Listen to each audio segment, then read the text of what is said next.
Hi everyone, welcome to పదుస్ vlogs. ఈరోజు మన సమ్మర్ స్పెషల్ మనకు అందరికీ ఎంతో నచ్చే దానితోటి మీకు ఒక స్పెషల్ వంటకాన్ని మీకు పరిచయం చేయబోతున్నాను. సో వెళ్ళిపోదాం రండి. సో నేను కందిపప్పు లైట్గా దూరగా అంటే ఎక్కువ రోస్ట్ అవ్వకుండా అలా అని పెట్టి వెంటనే తీయకుండా కొంచెం సిమ్లో ఉంచేసుకొని రోస్ట్ చేసుకోవాలి. మీకు అర్థమయ్యే ఉంటుంది కందిపప్పు చూడంగానే. సో మనం ఇప్పుడు చేయబోతుంది చాలా టేస్టీగా ఎమ్మీగా ఉండే మామిడికాయతోటి పప్పు అనమాట. సో దీనికి వచ్చేసి మామిడికాయ పప్పు నేను రోస్ట్ చేస్తున్నాను లైట్గా. చాలా వెరైటీస్ చేసుకోవచ్చు. అలా పచ్చళ్ళని, తర్వాత పులిహోరలని, తర్వాత పప్పులు, తర్వాత నాన్ వెజ్లో వేసేసుకోవచ్చు. చాలా టేస్టీ, ఏది వేసినా సరే ఇంకా మనం వండే టేస్ట్కి ఇంకా మామిడికి తగిలితే ఆ టేస్ట్కి ఇంకా దానికి డబల్ అవుతుంది అనమాట. నాకైతే మామిడికైతే చాలా స్పెషల్స్ చాలా ట్రై చేశాను, ఇంకా చేయాలని కూడా ఉంది. ఇన్ కేస్ నేను ఏమన్నా ట్రై చేస్తే కొత్తవి నేను మీ ముందుకి కంపల్సరీ తీసుకొస్తాను.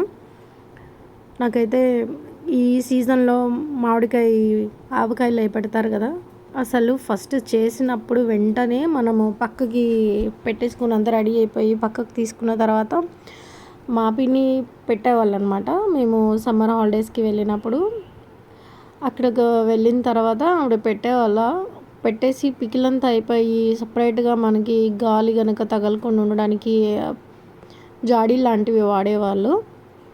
వాటిలో పికిలంతా తీసేసి లాస్ట్లో అడుగున కొంచెం కలిపిన ఏదైతే ఉంటుందో అందులో వేడి వేడి అన్నం అడుగు మిగిలిన ఆ పచ్చడిలోకి అన్నాన్ని ట్రాన్స్ఫర్ చేసేసి అలాగ అందరూ అలా కూర్చొని ఉంటే కలిపేసి అలా తినిపించేవాళ్ళు. నాకు చాలా బాగా అనిపించేది. సమ్మర్ హాలిడేస్లో కంపల్సరీ అవి బాగా అనుభూతిని ఇచ్చేదన్నమాట. చాలా అంటే చాలా హ్యాపీగా అనిపించేది. అందరం అలా కూర్చొని ఆ పికిల్ కలుపుతూ ఉంటే అదొక సరదాలాగా అనిపించేది. అలాగే మేము వడియాలని, చల్లమిరపకాయలని అందరం కలిసి చేసుకునే వాళ్ళం.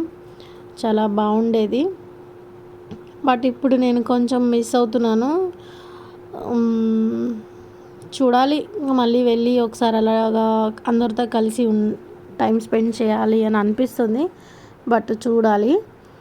సో మనం పప్పు అంతా దోరగా వేగిన తర్వాత నేను వాటర్ వేస్తాను. చూసారా, ఆ పప్పు పైన వాటర్ వేసినప్పుడు కొంచెం బబుల్స్ లాగా వచ్చింది. అవి ఏంటంటే కొంచెం నాకు ఎందుకు అలా అనిపించదు. ఆ బబుల్స్ అంతా పోయేదాకా బాగా ఫ్రెష్ వాటర్ వేసి ప్యూర్గా వాటర్ వచ్చేంత వరకు నేను ఆ పప్పుని ఎలాగ మిక్స్ చేస్తూ వాటర్ వేస్ట్గా తీసేస్తూనే ఉంటాను.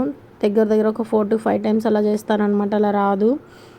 సో తర్వాత ఇప్పుడు వచ్చేసి మనం పెట్టేసుకున్న తర్వాత అందులో కొంచెం నూనె వేసి పసుపు అని ఈ కట్ చేసుకున్నవి, నేనైతే చింతపండు అవాయిడ్ చేస్తానండి. ఆల్రెడీ మామిడికాయ యాడ్ చేస్తున్నాం కాబట్టి టొమాటోస్ కూడా మనం చూసుకొని యాడ్ చేసుకోవాలి. అదే టొమాటో పప్పు అయితే టొమాటోస్ ఎక్కువ వేసుకొని దానికి సరిపడా పులుపుకి కూడా వేసుకోవాల్సింది ఉంటుంది. సో నేను చిల్లీస్ అయితే హాఫ్గా చిన్న పీసెస్ లాగా కట్ చేయకుండా జస్ట్ ఒక చిల్లీని 2 pieces లాగా పొడవుగా కట్ చేసి వేసేసుకున్నాను. ఆనియన్ కూడా వేసుకున్నాను. ఇందులోనే మనం పసుపు, నూనె, కారం ఇవన్నీ వేసేసి మనకి ఒక 2-3 అంటే ఇప్పుడు వాటర్కి సరిపడా పప్పుకి కొంచెం ఒక పప్పు మునిగే 1 inch దాకా వాటర్ పోసుకుంటే సరిపోతుందండి. లేదంటే మొత్తం ఇప్పుడు ఈ స్టవ్ ఇంత క్లీన్గా ఉంటుంది. కందిపప్పు వేసి సప్పటిపప్పుకి కానీ లేదంటే పప్పుచారుకి కానీ ఏదైనా సరే మనం ఏదో పప్పు క్లీన్ వేసేసుకొని వాటర్ ఎక్కువ వేసేసుకున్నామంటే కర్రీ చేయడం కుకింగ్ ఎంత ప్రాసెస్ అవుతుందో క్లీనింగ్ కూడా అలాగే అనిపిస్తుంది. ఏదో ఉంది కదా అని వాటర్ ఎక్కువ వేసుకుంటే ఏంటంటే దాని మీద కూడా మనకి ఏమీ రాకుండా పైకి అలా పొంగకుండా మళ్ళీ అదంతా పనిలాగా లేకుండా మనకి ఫ్రీగా అనిపిస్తుంది. లేదు మనకి కందిపప్పు ఎక్కువగా ఉంది, కొంచెం వాటర్ ఎక్కువ పడాలి, మనకి క్వాంటిటీ తెలీదు అని అనుకునేటప్పటికి ఏంటంటే కుక్కర్ పెట్టేసి కుక్కర్ విజిల్ ఉంటుంది కదా, దాని చుట్టూరు ఒక క్లాత్ లాంటిది పెట్టేసుకుంటే వచ్చిన వేస్ట్ వాటర్ అనేది ఆ క్లాత్కి అబ్జర్వ్ చేసేసుకొని కొంచెం కింద దాకా పడకుండా ఉంటుంది. నేనైతే ఆయిల్ వేసుకున్నాను. పప్పు ఉడికేటప్పుడే కొంచెం ఆయిల్ వేస్తుందంటే ఆ పప్పు సాఫ్ట్గా కొంచెం పోపు టైంలో కానీ మనం తినే టైంలో కానీ కొంచెం బాగా కనిపిస్తుంది అన్నమాట. పసుపు వేసుకున్నాను. ఇంకా మిగతా అన్ని రుచికి సరిపడే కానీ కాకపోతే మామిడికాయ మటుకు సైజ్ చూసుకొని పులుపు కూడా చిన్నది మనం పీల్ తీసేసి చిన్న పీస్ తీసుకొని ఆ పీస్ని మనం జస్ట్ టేస్ట్ చేయాలి. అది ఎక్కువ పుల్లగా ఉందా లేదా నార్మల్గా కొంచెం స్వీట్ కొంచెం వగరు లేదంటే కొంచెం పులుపు తక్కువగా ఉందా ఎక్కువగా ఉందా మనం చూసుకొని మనం వేసే మెజర్మెంట్ కందిపప్పుకి ఎంత మ్యాంగో సరిపోతుంది. చిన్న సైజ్ అయితే ఒకటి సరిపోతుంది. బాగా పుల్లగా ఉంటే హాఫే సరిపోతుంది. మనం వేసుకునే కందిపప్పుని బట్టి మనం దానికి మ్యాంగో కూడా యాడ్ చేసుకోవాల్సి ఉంటుంది. చాలా టేస్టీగా ఉంటుందండి. దీంతో మనం పప్పు చేసుకున్నాక చల్లమిరపకాయలు అప్పడాలని లేదా పక్కన కొంచెం రోస్టెడ్ ఫ్రైస్ కానీ ఉంటే చాలా టేస్ట్ అనిపిస్తుంది.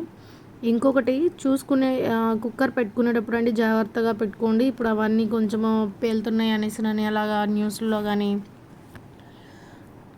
వీడియోస్లో కానీ చూపిస్తున్నారు.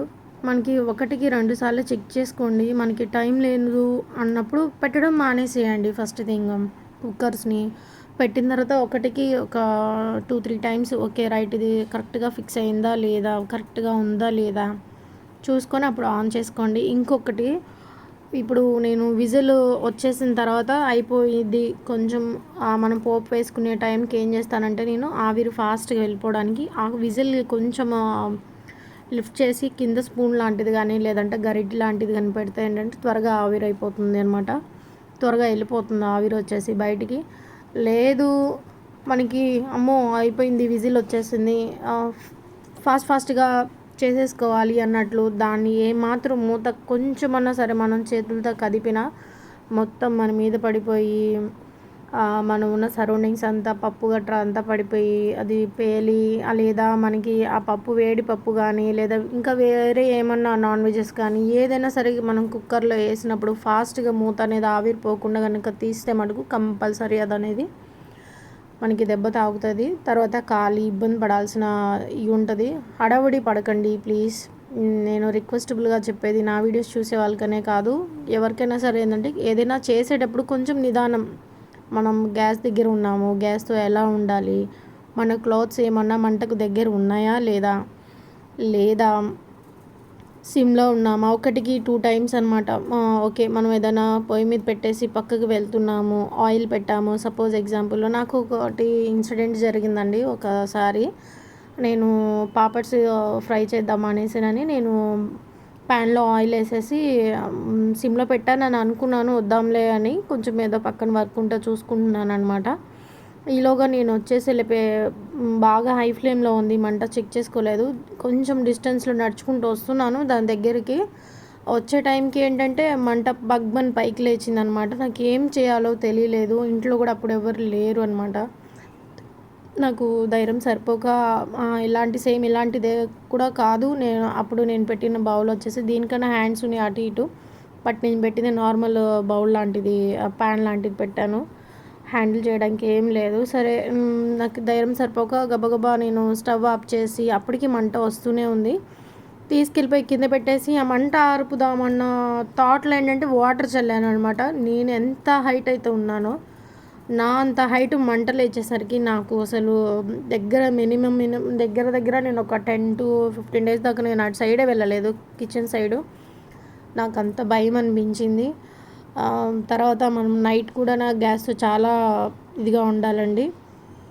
ఒకటి కొంచెం మనం ఆఫ్ చేస్తామా లేదా గ్యాస్ దగ్గర బట్ సిలిండర్ దగ్గర చెక్ చేసుకోవాలి. అలాగైతేనే మనకి కొంచెం ఏది ఇన్సిడెంట్స్ జరగకుండా ఉంటాయి. మనతో పాటు మన పిల్లలకు కానీ ఫ్యామిలీ మెంబర్స్ కానీ ఎటువంటి ఇబ్బంది ఉండదు. సో మీరు అందరూ బాగా మంచిగా చెక్ చేసుకుంటారని అనుకుంటున్నాను. నేనైతే అటు సైడ్ పప్పు బాయిల్ అయితే అయ్యిందో అది పక్కన ఆవిరి వెళ్ళిపోతుంది కదా, అది వెళ్ళిపోయిన తర్వాత నేను ఈ లోపల ఖాళీగా ఎందుకు ఉండడం నాకు బాక్స్కి టైం అవుతుంది మార్నింగు. తర్వాత నేను ఇటు ప్యాన్లో ఆయిల్ వేసేసుకొని మనకు పోపు దినుసులు ఆల్రెడీ ఐడియా ఉంటుంది కదా, ఐడియా లేకపోతే ఒకసారి చెప్తాను వినండి. ఆయిల్ వేసి ఆయిల్ హీట్ అయిన తర్వాత నేను కరివేపాకు ఎండుమిర్చి తర్వాత పోపు దినుసులు, పెద్దుల్లిపాయలు, చిన్నుల్లిపాయలు వేసేసి కొంచెం లైట్ రోస్ట్గా అయిపోయిన తర్వాత నేను ఆ పప్పులో వేసేసి కొంచెం అందరూ అలా పప్పులో అది పోపు వేసేసి ఆఫ్ చేస్తారనమాట. అప్పుడు కొంచెం టేస్ట్ అనిపించదండి. కొంచెమన్నా మనకి అది ఇది ఈవెన్గా మిక్స్ అయిపోయి మంచిగా కొంచెం ఫ్లేవర్ లాంటిది వస్తే ఆ పప్పులో ఉన్న పచ్చి స్మెల్ కూడా పోయి ఏంటంటే కమ్మగా అనిపిస్తుంది.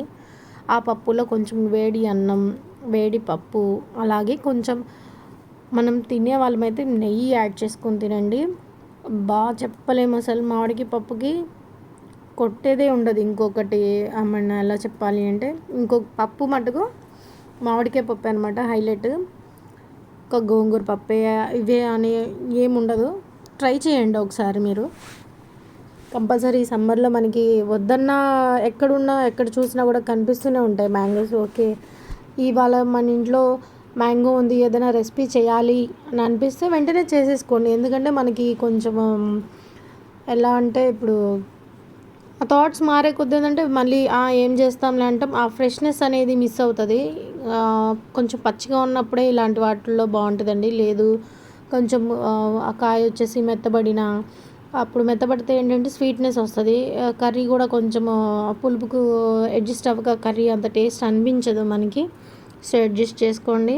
నేను ఈలోగా కొంచెము అది పప్పును మొత్తం మెత్తగా రెమ్మేస్తాను. మామిడికాయ పీసెస్ మనకైతే తగలమండి, జస్ట్ టేస్ట్ అయితే తెలుస్తుంది.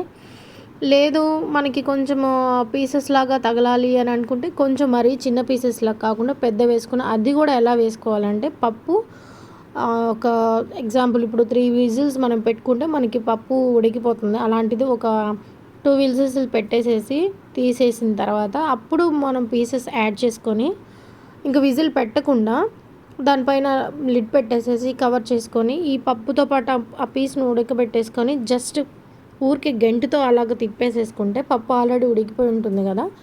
అప్పుడు గెంటుతో జస్ట్ మామూలుగా అలా రౌండప్ చేసేసుకొని ఒక్కసారి మనం పోపేసుకున్నామంటే ఓకే రైట్. మనం తినేటప్పుడు కొంచెం అన్న పీస్ లాగా తగులుతుంది. చూసారా, ఇప్పుడు నేను మొత్తం తిప్పేసాను కాబట్టి పీసెస్ అయితే కనపడవు, బట్ మనం వేసుకున్న టేస్ట్ అయితే మనకు తెలుస్తూ ఉండింది. సో నేను పప్పు వేసాను. ఇందులో నేను చిన్నులపై ఎక్కువ యాడ్ చేస్తాను, మీకు కనిపిస్తూనే ఉండుంటాయి మేబీ. మాకు అవి ఫ్రై అయిన చిన్నులపై అంటే చాలా టేస్టీగాను ఇంకా మంచిగా ఇష్టం అనిపిస్తుంది అనమాట. అలా ఇప్పుడు పోపు వేసిన తర్వాత మ్యాక్సిమం ఒక 2 to 5 మినిట్స్ అన్నా మనం పెట్టి అలాగ మిక్స్ చేస్తూ ఉంటే ఇప్పుడు ఏవైతే ఆవిరి మీద ఉడికినాయో అవన్నీ కొంచెం ఈ ఆయిల్లో ఫ్రై అయిన ఆయిల్కి ఆ పప్పు దానికి కొంచెం మంచిగా చూడడానికి స్ట్రక్చర్లా అనిపిస్తుంది. కొంచెం టేస్ట్ కూడా చాలా బాగా అనిపిస్తుంది.